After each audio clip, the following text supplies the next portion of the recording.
Yeah, what I remember about the actual the day when it all happened was that it was the second day of a 2-day road trip that we'd been on. We started doing these trips a while back now. It was just a photography trip, and on this particular day I remember we'd gone down. It's a beautiful day, weather was great, went down onto the beach at Three Cliffs Bay, and we're just kind of just walking back. And I remember getting to the cafe and it was around near to 5 p.m, something like that.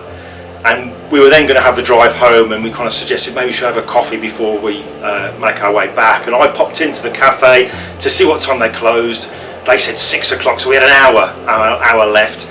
And Anthony suggested, Rob, before we go and have a coffee, should we put our stuff back in the car? So we headed to the car, and I remember having a bit of a joke with Anthony about him. He said he'd lost his keys. He turned his back to me as we got the boot of the car open. And it was just surreal. He just kind of just said to me, as he had his back to me, I just heard him say the words, "Oh God." And it was like, what? And as he said that, I said, "What's the matter, mate?" And he just kind of fell back, and I caught him, and then it literally just kicked off from there. So I was actually working that day with a team of people. So we were filming on the Three Cliffs on the front. And I actually had to make a call on my mobile phone, so there was little signal. I strolled to the car park area to get a signal, made the quick call, and I just remember then 2 chaps then, which were Anthony and Glenn, approaching them, and I give them sort of a little acknowledgement of hello, and then I just saw Anthony stumble a little bit, and it just felt like slow motion really. So he sort of fell in front of me, and then lo and behold we had a situation that we had to deal with.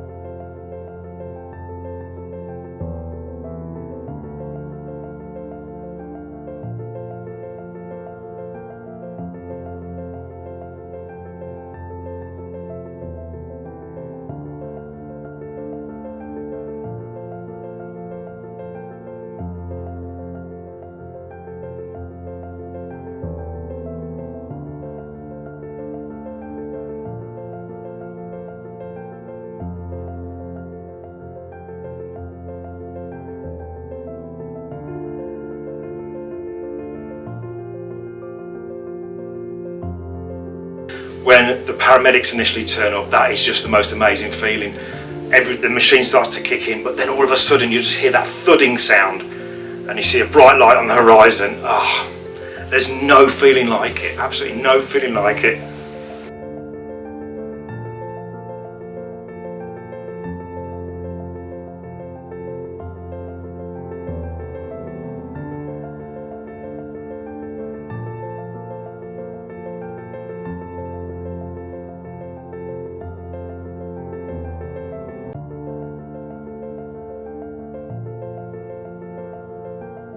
I think the last thing I remember was we went to Mumbles Pier the day before, and there's a building attached to Mumbles Pier which has got a distinct rust-coloured roof, and that's kind of burned into my memory, and I remember that a little bit. But apart from that, ever so little, and I think it might be the brain's safety mechanism of wiping away the trauma. Don't remember the trauma. And the first thing I do remember is waking up on the ICU ward up at the Heath Hospital, wondering what I was doing there.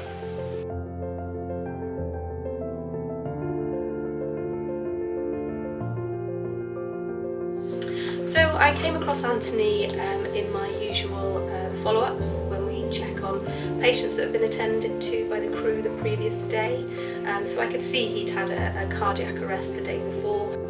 So once I'd realised that Anthony had been discharged home, I followed him up and made contact to see what support he would need at home. He couldn't remember anything about what had happened, so we began to put together what had happened and who had been involved and parts of his resuscitation and treatment.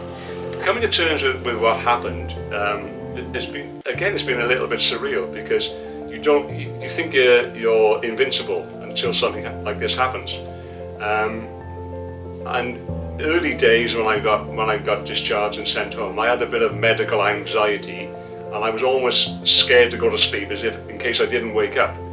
And then when my bladder wakes me up at 2:30 in the morning, I was relieved to think, oh, I'm still here then.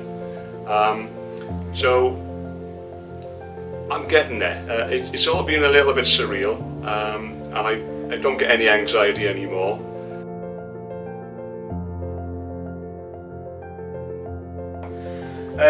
How do I feel about the people, the air ambulance crew and what have you? I can't put it into words. I'm not eloquent enough to put exactly what I'd feel about it. I can't imagine what Anthony must be feeling about them. Just really grateful that there is such a service in place and that there are people who are willing to put themselves in that position. Incredibly stressful position to just fly out and do that. It's just amazing, absolutely amazing. Personal feelings towards the Wales Air Ambulance again is steeped in gratitude, because without them I wouldn't be here. I mean, there was a chain of events. Obviously Glyn and Dean did CPR on the scene, and the paramedics arrived, and the air ambulance whisked me across the bay, and I checked with the pilot, and he says it's a journey of 5 minutes, so time is of the essence. So my feelings to them is just overwhelming gratitude.